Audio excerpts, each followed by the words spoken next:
Assalamualaikum warahmatullahi wabarakatuh. Saya Nanda Ardela Rasati. Di sini saya akan membacakan ceramah tentang menuntut ilmu. Assalamualaikum warahmatullahi wabarakatuh. Alhamdulillah kita semua sampai saat ini masih diberikan kesehatan jasmani dari Allah Subhanahu wa taala. Salawat serta salam tak luput mari kita haturkan kepada junjungan Nabi Muhammad SAW. Semoga kita semua dapat mendapatkan syafaatnya di yaumil akhir kelak. Amin. Hadirin yang saya muliakan, Allah Azza wa Jalla sesungguhnya memposisikan ilmu sangat tinggi. Begitu pula dengan orang yang memiliki ilmu. Salah satu contoh dari umat Islam yang sangat ditinggikan derajatnya oleh Allah karena keteladanan ilmunya adalah Imam Syafi'i. Mengapa Imam Syafi'i dapat ditinggikan derajatnya oleh Allah? Karena Imam Syafi'i adalah pribadi yang salaf, yang alim, adib atau beradab, zahid atau zuhud, serta muhaddis, fikih, dan ahli ibadah. Digambarkan dalam sebuah hadis yang menjelaskan keutamaan mencari ilmu, yakni hadis riwayat Ibnu Majah nomor 224 dari jalur Anas bin Malik radhiyallahu anhu, yang artinya menuntut ilmu wajib bagi setiap muslim. Ilmu pengetahuan memberikan kita pemahaman mengenai pentingnya menuntut ilmu, sebagaimana telah diberikan contoh Allah melalui firman pertama yang turun bahwasanya Allah mengajari Nabi Muhammad untuk membaca. Selain itu, dalam surat Al-Muhajjah ayat 11 menjelaskan mengenai kedudukan orang yang menuntut ilmu. Allah akan meninggikan derajat orang yang berilmu. Tanpa pengetahuan seseorang akan buta dengan apa yang ada di sekitarnya. Oleh sebab itu, jangan letih untuk menuntut ilmu setinggi-tingginya.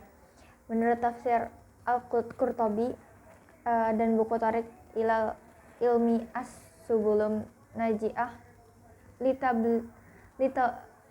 litolabil ulumin nafi'ah. Sesungguhnya wajibnya menuntut ilmu bagi setiap muslim terbagi menjadi 3 hukum, yakni fardu ain, fardu kifayah, dan haram. Fardu ain di mana hukumnya adalah wajib untuk diketahui oleh setiap individu. Ilmu yang tercakup dalam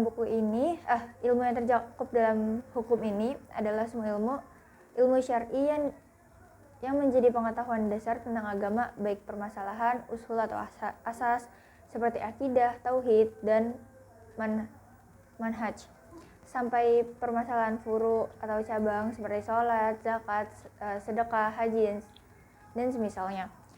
Terus yang kedua ada fardu kifayah, di mana hukumnya tidak wajib dan atas sebagai individu.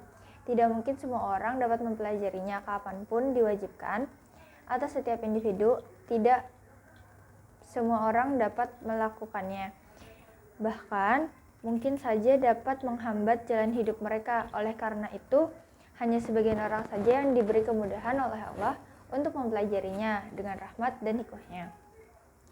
Namun ada hukum dalam menuntut ilmu yang membuat ilmu itu menjadi haram, yakni ketika ilmu yang dicari dan dipelajari justru akan membawa pelakunya kepada kesesatan, kemaksiatan, bahkan kesyirikan kepada Allah.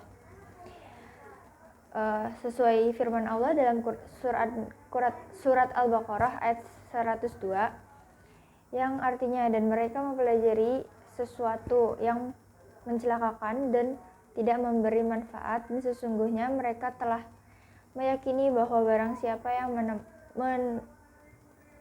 menempatkannya atau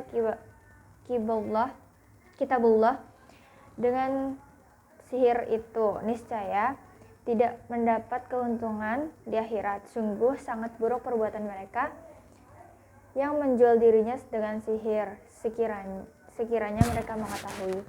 Ilmu pengetahuan pada dasarnya dibagi menjadi 2, yaitu yang pertama dari ilmu daruri adalah pengetahuan tentang suatu kasus tanpa perlu penelitian dan bukti atau dalil atau keterangan. Misalnya pengetahuan bahwa api itu panas.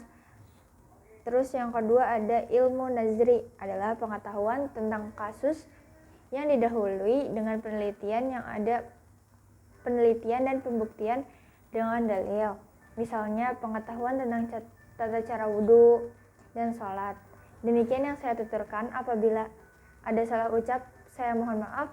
Semoga kita semua dapat mendapatkan ilmu yang baik di ruangan sekitar. Wassalamualaikum warahmatullahi wabarakatuh.